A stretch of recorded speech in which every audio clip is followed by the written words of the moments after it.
In 326 BC, somewhere on the banks of a river at the edge of the known world, the greatest army ever assembled, veterans who had never lost a single battle in over a decade, sat down in the mud and refused to move. They had crossed deserts that melted the soles off their sandals. They had stormed fortresses that every other general on earth had called impregnable. They had shattered empires. They had killed kings. And now they were done. Their commander, a man who had never once accepted the word impossible, reportedly wept, not from weakness, but because, as the ancient sources record it, there were no more worlds left to conquer. He was 30 years old. His name was Alexander, and in just 11 years he had built the largest empire the ancient world had ever seen, not through luck, not through numbers, but by a quality of military genius so rare, so terrifyingly precise, that historians are still arguing about how he did it 2,500 years later. This is that story. To understand what Alexander became, you first have to understand what Alexander was given and what he built on top of it. He was born in 356 BC in Pella, the capital of Macedon, a kingdom most Greeks considered a backwater, semi-civilized, a place of rough winters and rougher men, sitting on the northern fringe of the Greek world. The Athenians barely considered Macedonians to be Greek at all. That particular piece of condescension would cost them dearly. His father was Philip II, one of the most underrated military reformers in all of history. Philip had taken a fragmented, nearly broken kingdom and within 2 decades turned it into the dominant military power in the Aegean. He created something genuinely new, a professional, full-time standing army, trained year-round, drilled until its movements became instinct, equipped with the sarissa, a pike nearly 6 meters long that no enemy formation on earth knew how to counter. He built an elite cavalry corps called the Companion Cavalry. He developed siege technology that no Greek city-state could match. Philip didn't just build an army, he built a machine, and then he handed it to his son. But Alexander was not merely an inheritor. His education was extraordinary, and deliberately so. Philip made one of the most consequential hiring decisions in history when he recruited Aristotle of Stagira, arguably the greatest philosopher then living, to be Alexander's personal tutor. For 3 years, the boy who would become the world's greatest conqueror sat in a garden in Myesa and absorbed everything Aristotle could teach him: philosophy, medicine, science, rhetoric, ethics, and above all, Homer. Alexander slept with a copy of the Iliad under his pillow. He saw himself as a new Achilles. He didn't just want to win battles, he wanted to be legendary. That ambition, that almost mythological self-image, would push him further than any rational calculation ever could have. At 16, Philip left him as regent of Macedon, and Alexander immediately put down a tribal rebellion and founded his first city. At 18, he commanded the decisive charge at the Battle of Chaeronea that crushed the combined forces of Athens and Thebes and made Macedon the master of Greece. He was a teenager, and he was only getting started. Philip was assassinated in 336 BC. The circumstances are still debated. The killer was caught immediately, but who ordered the death has never been definitively proven. Some ancient sources whisper of conspiracy reaching close to home. Alexander's mother, Olympias, has been suspected. Alexander himself has been suspected. No one knows for certain. What happened next, however, is not in dispute. Within days, Alexander moved with a speed that would define his entire career. He secured the loyalty of the army, eliminated rival claimants to the throne, and consolidated power so efficiently that Macedon barely skipped a beat. He was 20 years old. Greece, watching from the south, made a serious miscalculation. Several city-states assumed that with Philip dead, the Macedonian grip would loosen. Thebes rose in open revolt, Athens wavered, other cities buzzed with rebellion. Alexander marched south at a pace that no one believed possible. He appeared at the walls of Thebes before the city had finished debating what to do. When Thebes refused to submit, he destroyed it, razed it to the ground, sold its population into slavery, and spared only the temples and the house of the poet Pindar. It was a calculated act of brutality, not of rage. The message was received instantly. Athens surrendered without a fight. The rest of Greece fell into line.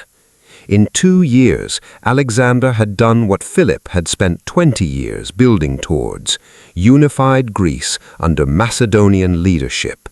Now, there was only one target left, one direction that had burned in Macedonian and Greek hearts for a generation: east.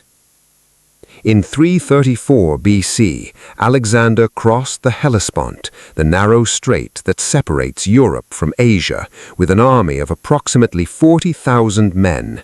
Before he set foot on Asian soil, he threw a spear into the ground from the bow of his ship, claiming the continent as won by the spear.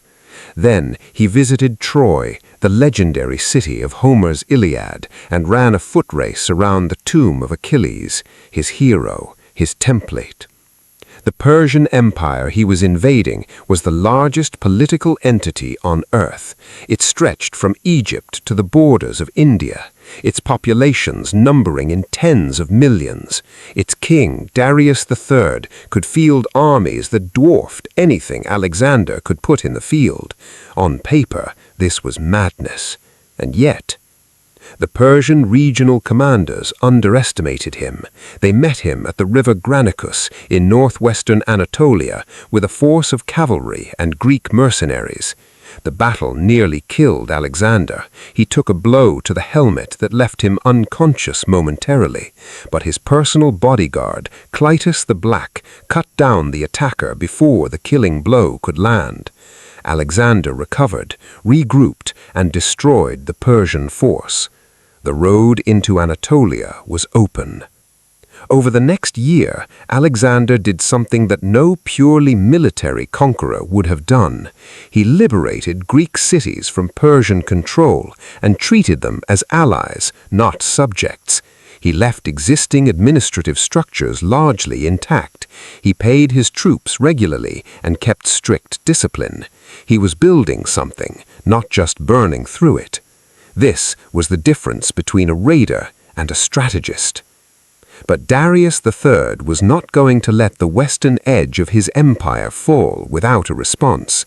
He gathered a massive army. Ancient sources give wildly varying numbers, but modern historians estimate somewhere between 100,000 and 200,000 men, and moved to crush the Macedonian upstart personally.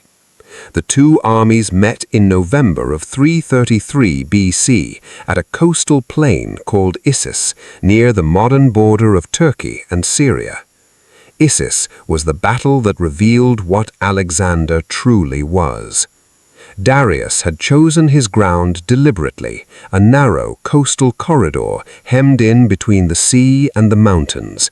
The logic was sound. If Alexander's strength was his cavalry, a tight battlefield would neutralize that advantage. Darius planned to overwhelm the Macedonians with sheer mass. Alexander looked at the Persian deployment and saw something different. He saw a gap, a fleeting, fragile gap in the Persian left flank that would open the moment Darius committed his center. The battle began with the Macedonian infantry, the famous phalanx, pressing forward against the Persian center. The fighting was brutal. Men were dying by the hundreds, and then Alexander led his companion cavalry in an oblique charge, not directly into the enemy mass, but at an angle, threading through the gap he had foreseen, driving deep into the Persian formation like a spear point. He was aiming directly at Darius himself. The Persian king, surrounded by his personal guard, watched the situation collapse around him with terrifying speed. Alexander's cavalry was cutting through toward him personally. The Persian left was fragmenting. The center was being ground apart by the phalanx. Darius made a choice. He turned his chariot and fled.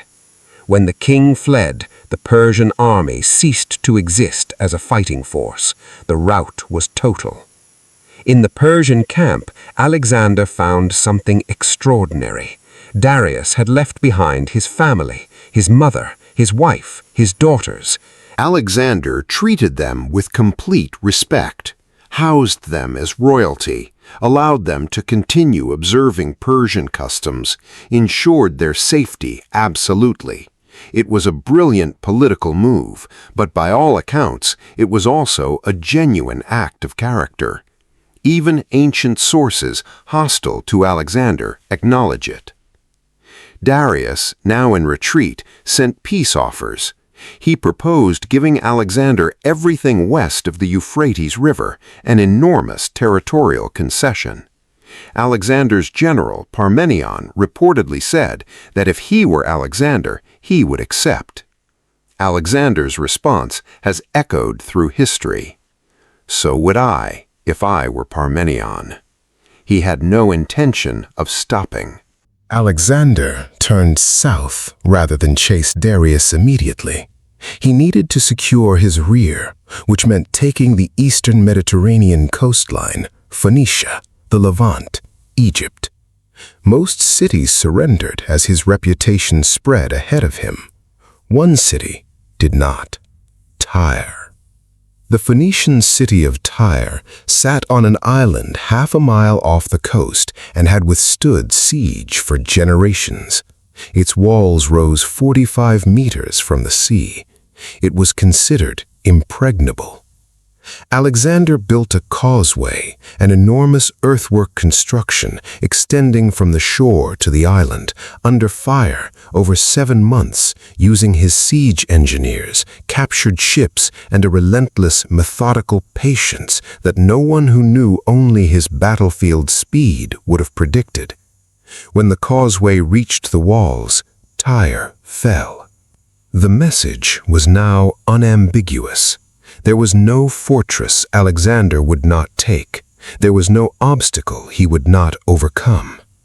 Egypt opened its gates and hailed him as a liberator from Persian rule. The priests at Memphis crowned him pharaoh. He visited the oracle of Amun at the remote oasis of Siwa in the western desert, and whatever the oracle told him, Alexander never revealed it publicly. He emerged from that meeting with a new certainty about himself that seemed to burn even hotter than before.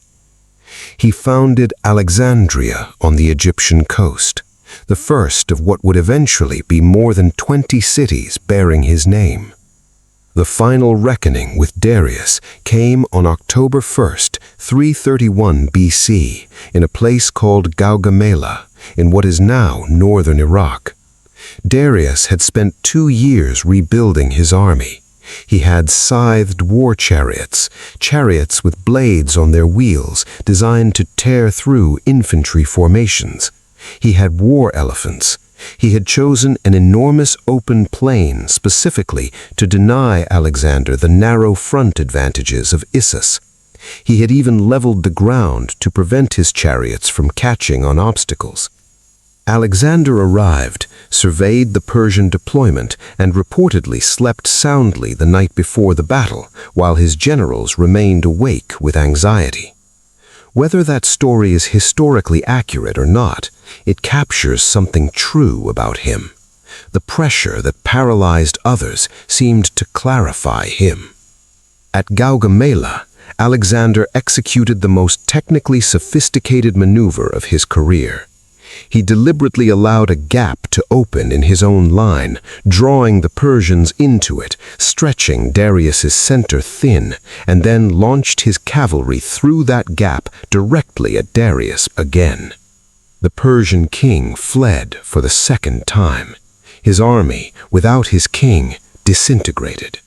The Persian Empire, the largest empire the world had ever seen, stretching 2 centuries back in time, was effectively finished in a single afternoon. Persepolis, the ceremonial capital, fell shortly after. Alexander burned the great palace complex there, reportedly on the urging of the Athenian courtesan Thais during a drunken celebration. Whether it was a symbolic act of revenge for Persia's burning of Athens in 480 BC, or simply the decision of a drunk knight he later regretted, ancient sources disagree. He reportedly expressed remorse afterward. Darius III was killed by his own generals shortly after, stabbed and left dying in a cart when he was no longer useful to them. When Alexander found him, Darius was already dead. He covered the body with his own cloak and arranged for a royal burial. Even in victory, Alexander understood symbolism. But Alexander didn't stop. He pushed east into Bactria and Sogdia, modern Afghanistan and Central Asia, chasing Bessus, the Persian general who had murdered Darius and declared himself the new Persian king. This campaign was brutal in ways the earlier ones had not been. The terrain was savage. The enemy used guerrilla tactics. Cities needed to be taken and retaken. Alexander married a Bactrian noblewoman named Roxana, possibly for love, possibly for political consolidation, likely both. He started making choices that troubled his Macedonian companions. He adopted Persian court customs. He asked visitors to prostrate themselves before him in the Persian manner, a practice called proskynesis. The Macedonians, who saw themselves as the king's companions and equals, found this intolerable. Tensions that had been simmering boiled over. At a drunken banquet, Alexander killed his general Clitus, the same man who had saved his life at Granicus, in a rage after Clitus mocked his Persian pretensions. The death devastated Alexander. He reportedly refused to eat or drink for 3 days afterward. The cracks were showing, but the machine kept moving. He crossed the Hindu Kush Mountains. He entered the Indus subcontinent, a world the Greeks had only mythologized. At the Hydaspes River in modern Pakistan, he faced King Porus, who commanded war elephants in a way no Macedonian had encountered before. Alexander adapted. He split his forces, crossed the river at night in a thunderstorm, feigned multiple crossing points to confuse Porus, and ultimately enveloped the Indian army in a pincer movement that neutralized the elephant advantage. It was perhaps his most tactically inventive battle. He defeated Porus, and then, in an act that surprised everyone, he returned the kingdom to Porus and made him an ally. He wanted to press further east. Beyond the Indus lay the Ganges plain, and beyond that, the edge of the world, or so he believed. His army believed otherwise. At the Hyphasis River, the Macedonians stopped. 8 years and thousands of miles from home, the veterans who had never been defeated sat down and refused to march another step. Alexander gave speeches. He withdrew to his tent in anger. He waited 3 days. Nothing changed. He had met the one force he could not defeat, the exhaustion and homesickness of the men who loved him. He turned back. The return journey was harrowing, deliberately so. Alexander led part of his force through the Gedrosian Desert, one of the most inhospitable environments on Earth, apparently to punish himself, or to prove something, or simply because no one told him he couldn't. The losses were staggering. Thousands died not in battle, but of thirst and heat. He returned to Persia to find his empire already showing signs of strain. Governors he'd appointed had become corrupt or independent in his absence.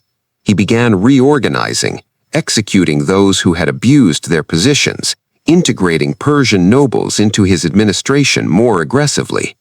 He was building something new, not just a Macedonian empire, but something genuinely hybrid, a synthesis of East and West that had never existed before. In the spring of 323 BC, Alexander arrived in Babylon. He was planning a new campaign, Arabia likely, perhaps beyond. He attended a banquet, drank heavily, and fell ill the following day. He never recovered. He died in Babylon on June 11, 323 BC. He was 32 years old. The cause of death is still debated. Fever, possibly typhoid, complicated by heavy drinking. Some ancient sources suggest poisoning, though modern historians are skeptical. A 2019 medical analysis proposed a rare neurological condition called Guillain-Barré syndrome, noting that Alexander may have been paralyzed but not yet dead for up to 6 days after he appeared to stop breathing, which would explain ancient accounts of his body reportedly not decomposing. Whether that analysis is correct remains contested. When his generals asked who should inherit his empire, Alexander reportedly whispered, "To the strongest." It may be the most expensive 2 words ever spoken. His generals, the Diadochi, the successors, tore his empire apart in 40 years of war that left tens of thousands dead and the ancient world permanently reshaped. The world Alexander left behind was not the world he found. He had spread Greek language, culture, and thought across 3 continents. The period that followed his death, the Hellenistic Age, saw Greek become the common language of the educated world from the Mediterranean to Central Asia. When the Apostle Paul wrote his letters in the 1st century AD, he wrote them in Greek. When the early Christian church defined its theology, it did so using concepts drawn from Greek philosophy that Alexander's conquests had disseminated. The intellectual and cultural consequences of his campaigns echoed for centuries. The cities he founded became centers of learning and commerce. Alexandria in Egypt became the greatest city in the Mediterranean world and hosted the famous library that tried to gather all human knowledge in one place. Ai-Khanum in modern Afghanistan, one of his Bactrian foundations, was still a functioning Greek city 3 centuries after his death. His military methods were studied obsessively by every subsequent general who aspired to greatness. Julius Caesar reportedly wept when he saw a statue of Alexander at age 33, recognizing that he had achieved nothing comparable by the same age.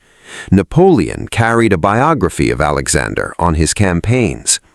His oblique cavalry charge, his combined arms use, his integration of siege warfare with battlefield maneuver, these are still studied in military academies. What made Alexander extraordinary was not any single quality, but the combination: personal physical courage that inspired fanatical loyalty, an intellect that could solve tactical problems in real time under conditions of absolute chaos, a strategic vision that could hold an 11-year campaign together across thousands of miles, and an emotional intensity, for better and for worse, that made him impossible to ignore.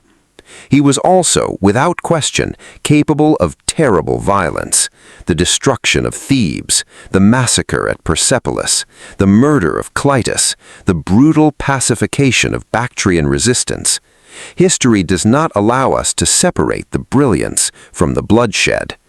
Here is what history refuses to settle. Was Alexander the Great a liberator or a conqueror, a visionary or a tyrant, a genius who changed the world for the better, or a force of nature that simply could not stop consuming? Perhaps all of those things at once. What is undeniable is this: he started with a kingdom that most of the ancient world didn't take seriously, and in 11 years of continuous campaigning, he built something that had never existed before and has never quite been replicated since, not just in size, in character. An empire that was actively trying to be something new, something that blended the civilizations of East and West into a single, strange, unprecedented thing. He died before he could finish it. And maybe that's the most haunting question his story leaves behind. Not what he did, but what he might have done if he had lived another 30 years. We'll never know. And somehow, 2,500 years later, that still feels like a loss.